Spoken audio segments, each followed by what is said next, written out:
Tu ne te souviens plus du jour ni de la saison. Seul le bruit des pas résonnant dans la rue étroite. Le froissement des manches de ta mère lorsqu'elle te poussait en avant. Et la sensation d'oppression dans ta poitrine lorsque le portail s'est refermé derrière toi. Tu as 6 ans.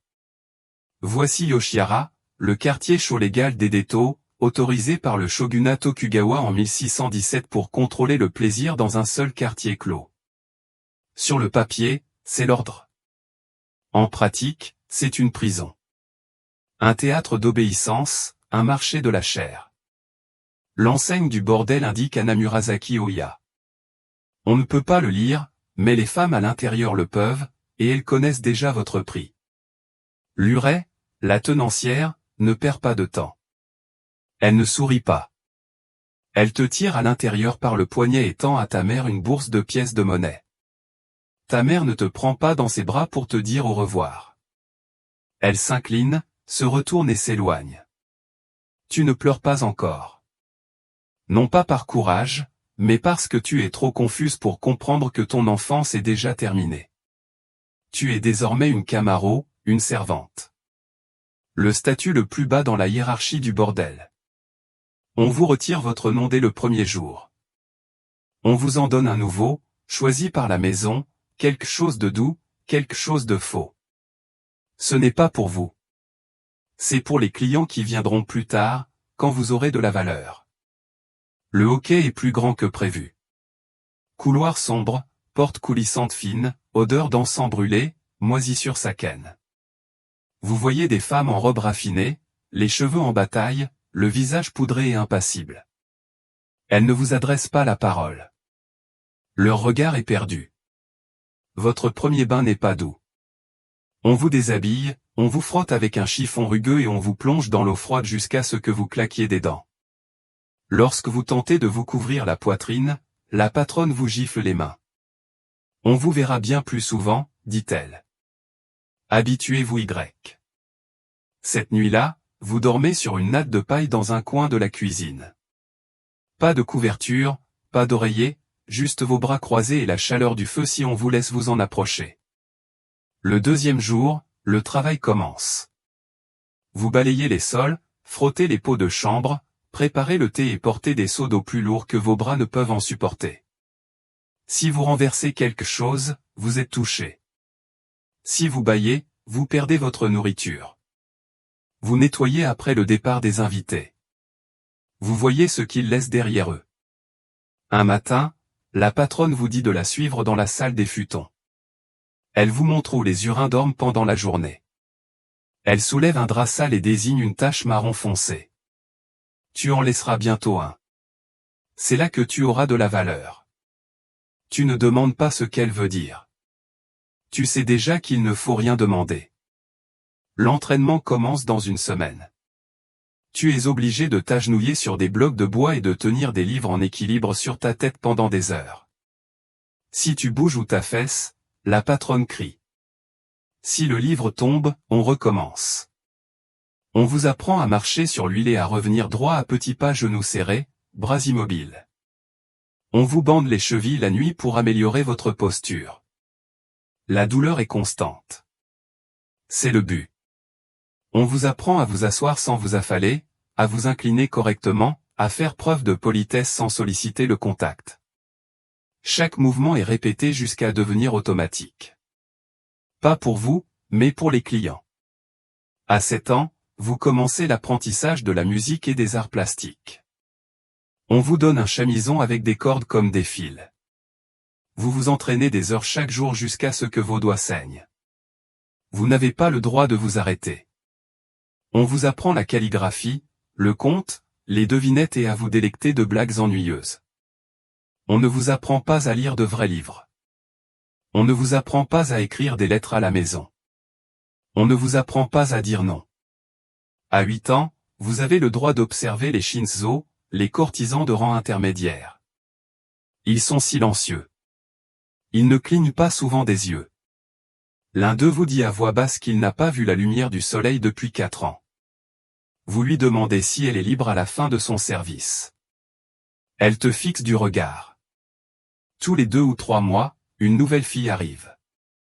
Plus jeune, plus calme, plus effrayé. Tu la vois vivre les mêmes choses. Même bain, même claque, même tapis sur le sol de la cuisine. Tu cesses de sursauter quand ça arrive. La patronne dit que ça veut dire que tu t'adaptes. Elle est contente. Elle te convoque dans son bureau un soir. Tu penses avoir des ennuis. Elle t'offre des galettes de riz sucré et le premier sucre que tu aies goûté depuis des mois. Puis elle se penche et dit, ton corps se développe bien. Tu seras bientôt prête, peut-être vers 11 heures. Tu te figes. Elle veut dire, mauvaise surveillance. La première vente. Elle veut dire que tu seras vendu à un homme qui paie pour avoir le droit de prendre le peu qu'il te reste.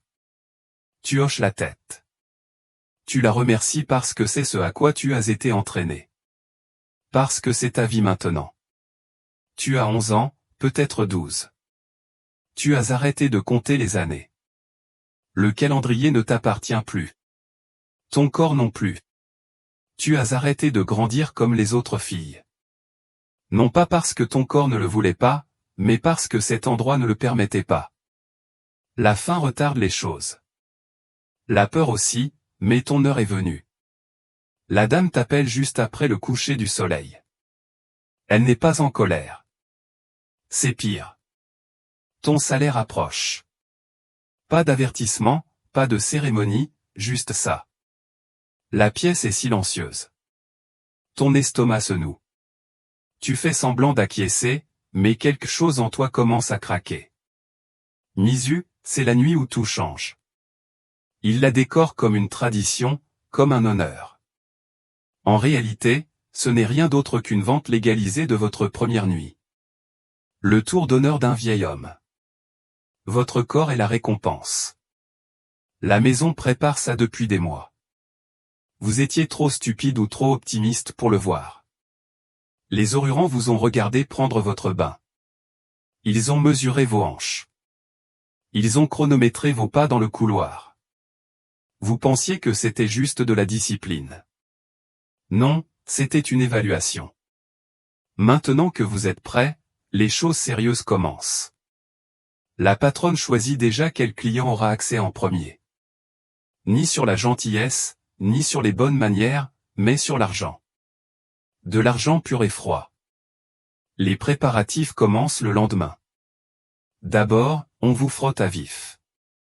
On appelle ça un bain purifiant. Tu pleures quand on t'écarte les jambes. On te frappe les mains.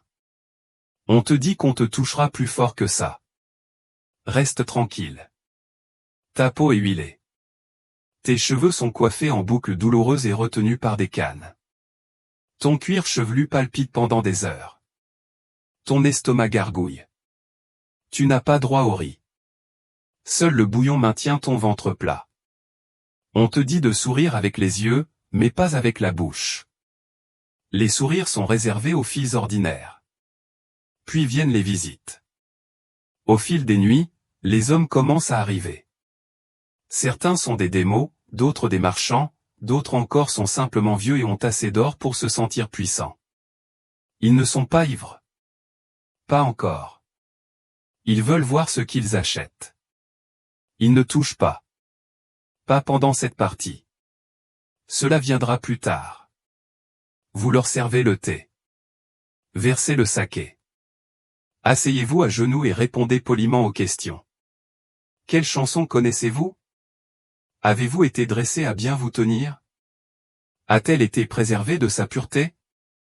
Elle parle de vous, pas à vous. Vos meubles dans la pièce, chers, artisanaux, silencieux. La dame se tient derrière vous, répondant à votre place. Elle leur assure que tout est intact.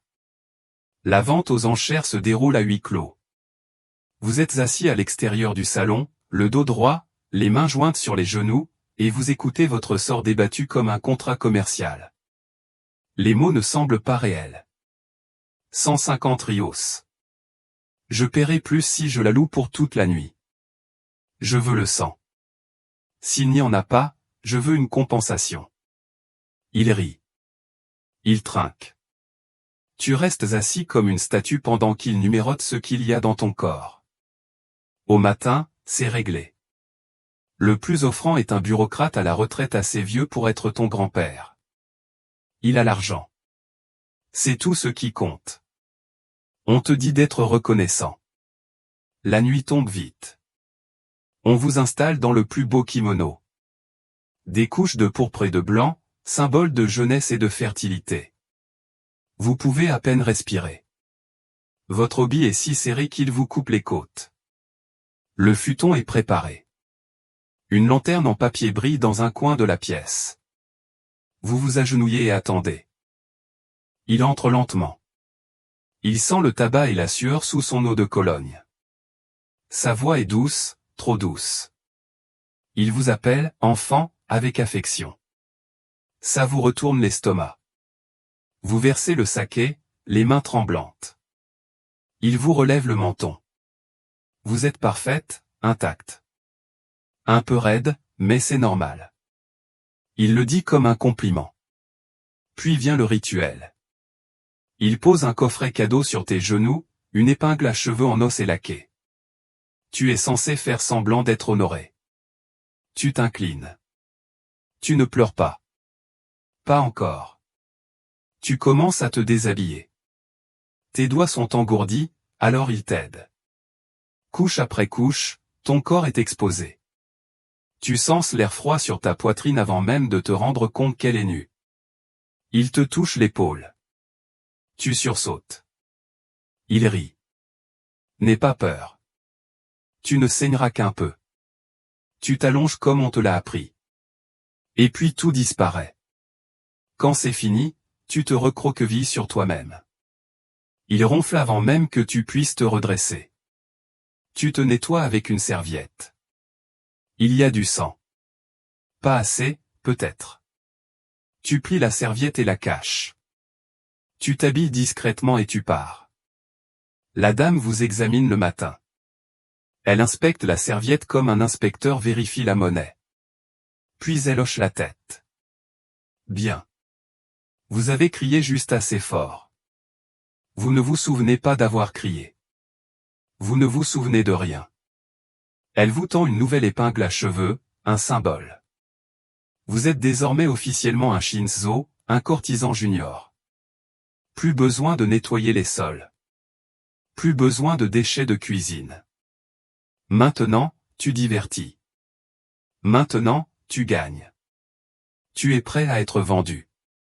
Chaque nuit, aussi longtemps que ton corps tiendra. Ton district de Chiara, Edeto, fin des années 1720. Tu as 13 ans maintenant. Tu n'es plus un Shinzo en formation. Tu as été touché, dressé, vendu plusieurs fois. Maintenant, ils veulent te mettre en valeur. Ils appellent ça l'Ourandu, la procession. Un grand défilé où les courtisans les plus gradés défilent dans les rues en tenue de cérémonie. En apparence, c'est du théâtre, de la beauté, du prestige. Mais ce n'est en réalité que de la publicité. Vous êtes vêtu de richesses que vous ne posséderez jamais. Vous êtes exhibé comme un trophée pour chaque ivrogne, chaque pervers, chaque homme qui pourrait un jour s'offrir une heure dans votre corps. Et le pire, c'est qu'il faut avoir l'air fier pendant que ça se passe. La préparation commence des jours à l'avance. On vous tire de votre futon avant le lever du soleil. Votre corps est encore douloureux de la nuit précédente. Un client au caractère cruel et au poing lourd. Mais plus rien n'a d'importance maintenant. On vous frotte jusqu'à ce que votre peau brûle. Vos cheveux sont coiffés en 3 couches. Chaque boucle est remplie d'huile et de laque, et percée d'épingles dorées. Certaines sont si lourdes qu'elles vous bloquent le cou. La maquilleuse vous avertit de ne pas les laisser pencher. Vient ensuite le maquillage, une épaisse poudre blanche qui obstrue vos pores et vous brûle les yeux. Un pigment rouge peint sur votre bouche comme du sang. Des lignes noires tracées pour remodeler votre visage et le rendre inhumain. Tu te regardes dans le miroir et tu ne reconnais pas la fille qui te regarde. Puis le kimono, 12 couches, chacune plus lourde que la précédente. Chacune nouée, pliée, serrée. Personne ne te demande si tu peux respirer. Ce n'est pas leur problème. La robe extérieure pèse à elle seule plus de 20 kg. Elle traîne par terre. On te dit de te tenir comme une reine, mais tes genoux fléchissent déjà. À vos pieds se trouvent les Komagator. De hautes chaussures à plateforme en bois de près de 30 cm. Vous vous êtes entraîné à marcher avec pendant des mois, mais chaque pas vous donne l'impression de tomber en avant au ralenti. Impossible de lever les pieds, juste de glisser et de piétiner, un mouvement exagéré à la fois. La rue vous attend. Les batteurs jouent tandis que la foule se rassemble. Des citadins curieux, des clients potentiels, même des enfants qui pointent du doigt et chuchotent. Vous sortez. Le monde semble 10 fois plus bruyant. Entouré de préposés. Vous entamez la marche lente. Chaque mouvement est répété. Chaque clignement d'œil, chaque regard, chaque mouvement du poignet a été chorégraphié. Vous n'avez pas le droit de regarder à gauche ou à droite, sauf intention délibérée. Vous ne souriez pas. Ce n'est pas ton rôle aujourd'hui. Ton travail consiste à être vu, non pas comme une personne, mais comme la preuve que Yoshiara ne vend que le meilleur. Tu marches, les orteils rentrés, les genoux pliés, le torse rigide. Les guetteurs raclent les pierres sous toi à chaque pas. Chaque partie de ton corps crie de soulagement, mais tu continues à marcher. Des cris s'élèvent dans la foule. Regardez-la. Une vraie beauté. Elle est neuve. J'ai entendu dire que sa montre ratée a été vendue 200 ryos. Vous les entendez. Vous n'avez pas le droit de réagir. Quelqu'un lance des pièces à vos pieds. Le bruit vous fait sursauter. Votre assistant siffle derrière vous. Ne bougez pas trop vite. Des mouvements brusques vous donnent l'air radin. Le kimono serre votre poitrine. Vous avez du mal à respirer. La sueur coule dans votre dos, imprégnant vos couches internes. Le maquillage blanc commence à craqueler sous le soleil. Et vous n'en êtes qu'à la moitié. Vous croisez un groupe de courtisans de rang inférieur qui vous observent par la fenêtre. Ils ne sourient pas. Ils ne vous saluent pas. Ils savent où vous allez. Ils sont passés par là. Devant vous, une des nouvelles est agenouillée au bord de la route, le visage collé au sol. Elle est punie publiquement pour avoir laissé tomber un plateau de thé la veille. Son regard croise le vôtre. Elle a l'air terrifiée. Vous ne vous arrêtez pas. Impossible. De retour à l'Oya, vos jambes vous lâchent. Vous tombez en avant et vous vous rattrapez à une poutre en bois. Vos assistants vous redressent d'un coup sec avant que personne ne vous voie. Vous êtes ramené à l'intérieur comme une marionnette brisée. Ils vous arrachent votre robe couche par couche. Les marques rouges sur vos épaules sont profondes. Une des épingles a transpercé votre cuir chevelu. Du sang coule dans votre cou. Personne ne soigne la blessure. Il vous essuie le maquillage. Repeignez votre visage, car ce soir, vous retravaillez. Vous êtes trop fatigué pour rester debout, mais le client a déjà payé. Il veut vous voir en costume complet. Les mêmes robes que vous portiez lors du défilé sont à nouveau disposées. Vous pleurez quand on nous lobby. La maquerelle vous frappe au visage et vous dit de grandir. Voilà à quoi ressemble la célébrité. Elle dit ça comme si c'était quelque chose dont on pouvait être fier. Plus tard dans la soirée, vous fixez le plafond, le corps palpitant, les oreilles encore résonnant au rythme des tambours, et réalisez quelque chose d'écœurant. Vous n'êtes pas célèbre. Tu n'es pas admiré. Tu es juste cher. Et les choses chères ne se cassent pas. Pas encore. District de Yoshiara, Edo, début des années 1730. Tu as 15 ans. Le miroir dit que tu es toujours belle. Les clients sont d'accord, mais la dame te regarde différemment. Non pas comme si tu brillais, mais comme si tu commençais à rouiller. Tu n'es plus une enfant. Tu as fait ton temps dans la parade. Tu as dansé, saigné, souri et obéi.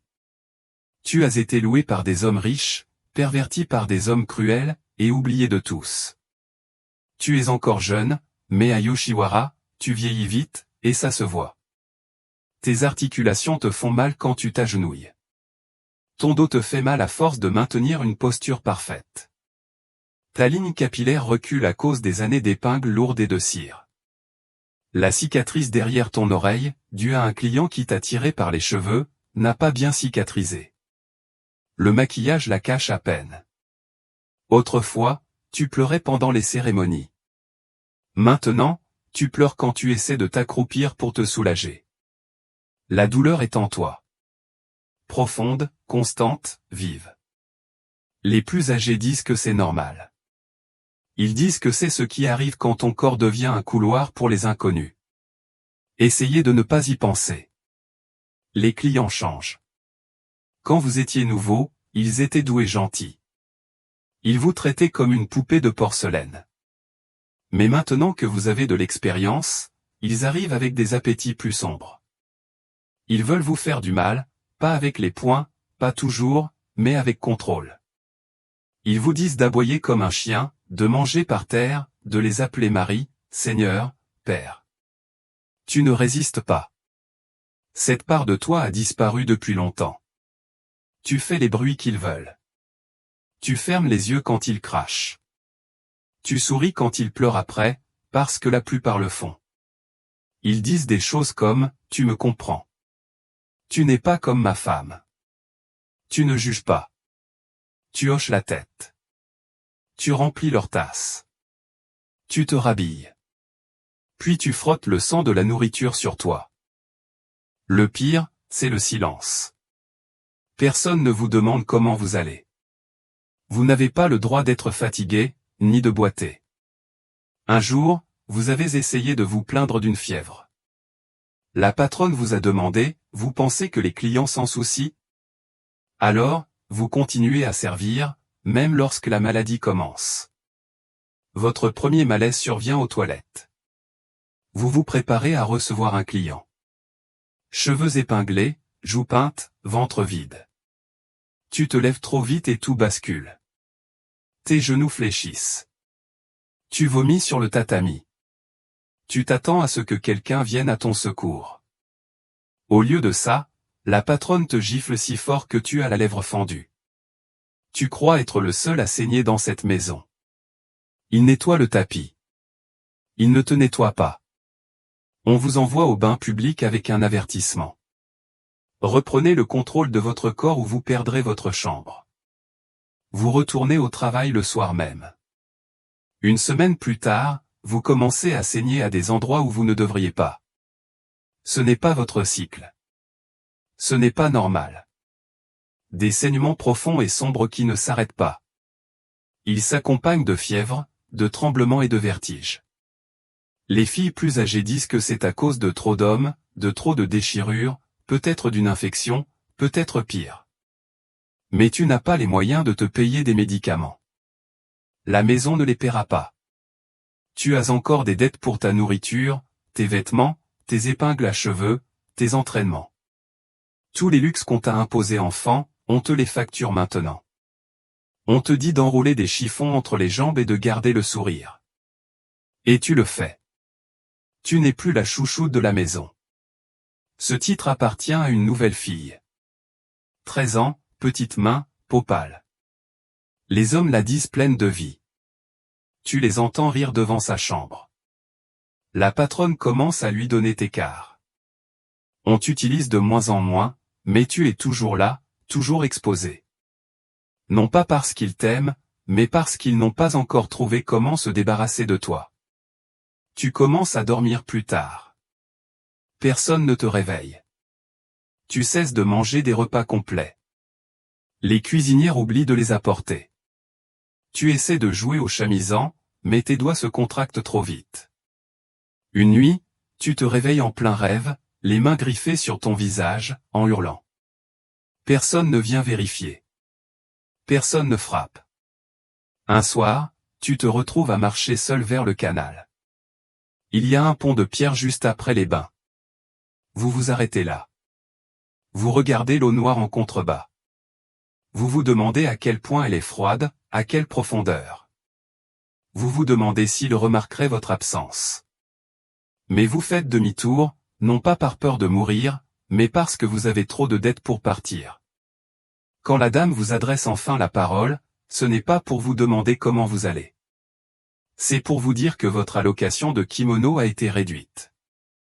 Vous devrez désormais partager vos robes avec les filles qui vous appelaient « sœur ». Vous êtes toujours utile, dit-elle, mais plus comme avant. Vous hochez la tête. C'est ce que vous faites. Vous hochez la tête et vous attendez que l'homme suivant frappe. District de Yoshiara, Edeto, fin des années 1730. Tu as 17 ans. Tu n'es plus nouvelle. Tu n'es plus spéciale. Tu n'es même pas aussi belle qu'on le voudrait. Ton corps a changé. Ton visage est fatigué. Ton dos est courbé. Tes cheveux ont commencé à tomber en touffe à cause des huiles et de la fumée. Tu as arrêté de te regarder dans le miroir. Tu sais déjà ce qu'il va dire. Tu es toujours là, mais tu ne sais pas pourquoi. Les clients viennent moins souvent. Tu n'es plus cher, juste disponible. Les hommes qui te sollicitent sont vieux, saouls, ou ont trop honte pour demander les plus jeunes. Ils ne veulent pas discuter. Ils ne veulent même pas se montrer. Ils ne veulent rien ressentir. Et ils attendent la même chose de toi. La patronne se fiche de te casser des côtes ou de te laisser des bleus dans le cou. Tant qu'ils paient, tu es à eux pour 1 heure. S'ils ne paient pas, c'est déduit de ta dette. Avant, tu saignais. Maintenant, tu ne ressens presque plus rien. Tu es engourdi avant même qu'il ne ferme la porte. La petite dernière est arrivée la semaine dernière. Elle a 9 ans. De grands yeux, elle parle à peine. Tu regardes la maison lui faire exactement ce qu'elle t'a fait. Nouveau nom, bain froid, nouveau marquage. Tu l'entends pleurer jusqu'à s'endormir dans le coin cuisine. La patronne lui dit d'arrêter de pleurnicher. Elle dit que tu pleurais aussi avant, mais regarde comme tu as bien réussi. Tu ne dis rien. Tu te détournes. Tu ne veux pas qu'elle voie ton visage. La pièce est plus froide maintenant. Tu vas t'installer sur un futon plus petit, plus près de la cuisine. Tes robes ne t'appartiennent plus. Tu empruntes ce qui reste. Les ourlets sont tachés. Les manches sont déchirées. Personne ne prend la peine de les raccommoder. On ne t'emmène plus au défilé. Tu n'es plus peinte. Tu n'es même pas inscrite sur la liste, sauf si les plus jeunes sont malades. Tu t'effaces comme de l'encre séchée sur un parchemin. Tu essaies de te souvenir de choses d'avant. Ton vrai nom, le son de la voix de ta mère, la lumière du soleil à travers les arbres, mais tout a disparu. Tout. Tu te souviens seulement des portes qui s'ouvraient en coulissant, des mains qui tiraient, des voix qui disaient « Ne résiste pas, la douleur dans ton ventre ne s'arrête plus ». Certains jours, tu vomis du sang. D'autres jours, ton urine devient rouge. Une nuit, tu te réveilles et tu trembles à en perdre la tête. Tu murmures à la fille qui dort à côté de toi qu'elle a besoin d'aide. Elle se détourne. Elle apprend déjà ce que signifie survivre ici. Tu te traînes jusqu'au bain et essaies de nettoyer le désordre avant que la tenancière ne le voie. Tu échoues. Elle te trouve accroupi près du tonneau, tremblant. Si tu meurs ici, ça me coûtera une fortune en nettoyage, dit-elle. Elle te donne une serviette froide et s'en va. À présent, tu dois plus que jamais à la maison. La dette ne diminue jamais. On dit que tu paies pour la nourriture, l'entraînement, le logement et le maquillage. Tout ce qu'on t'a imposé étant enfant. Peu importe que tu aies gagné 10 fois plus. Les calculs se retournent toujours contre vous. Vous rêviez autrefois d'acheter votre liberté. Maintenant, vous rêvez de dormir toute la nuit sans vous réveiller trempé de sueur. Parfois, les filles s'en vont, les chanceuses. Certaines épousent des clients qui tombent amoureux. Certaines se font acheter par des hommes riches et sont enfermées dans une prison de second ordre. D'autres s'évadent, ou du moins tentent de s'évader. Une fille s'est enfuie le mois dernier. Elle a été arrêtée en moins d'1 journée. Ils lui ont cassé le pied et l'ont forcé à travailler. De toute façon, tu n'as pas demandé ce qui s'est passé ensuite. Tu as arrêté de manger. Tes côtes te serrent la peau. Tes mains tremblent quand tu verses le thé. Tes genoux gonflent à force d'être agenouillés. La patronne le remarque. Bien sûr qu'elle le remarque. On ne peut pas gagner sa vie comme ça. Elle dit, il est peut-être temps. Tu comprends ce qu'elle veut dire. Certaines filles sont vendues. Pas à des clients, mais à des agences immobilières isolées, des fermes ou des établissements clandestins où les règles n'existent pas. On travaille jusqu'à ce que son corps s'effondre complètement. D'autres sont simplement relâchés. Pas libres, juste libérés. Pas de papier, pas de famille, pas d'argent. Vous franchissez les portes de Yoshiara avec une robe usée et nulle part où aller. La plupart meurent en quelques mois. Un soir, elle vous tend un paquet de vêtements. Ni élégant, ni formel, juste assez pour dire, tu ne sers plus à rien. Vous vous inclinez. Vous la remerciez. C'est ce à quoi vous êtes habitué. Vous franchissez le portail sans cérémonie. Le monde extérieur semble étrange, trop lumineux, trop ouvert. Les gens vous fixent, non pas avec désir, mais avec confusion. Vous ne ressemblez plus à quelqu'un du quartier rouge. Vous ressemblez à un fantôme. Vous toussez toute la nuit. Vos os sont creux. Vos jambes ne bougent plus comme avant. Vous vous demandez ce qui serait arrivé si quelqu'un l'avait arrêté. Si quelqu'un avait dit, ce n'est qu'une fille. Mais personne ne l'a fait, et personne ne le fera. C'est ainsi que la plupart des Orurans ont fini. Ni par un cri, ni par un sauvetage, juste par le silence. À Yoshiara, on l'appelait Orin. Mais l'histoire oublie son vrai nom. Et c'est tout pour l'épisode d'aujourd'hui. Abonnez-vous pour ne rien manquer. Au revoir.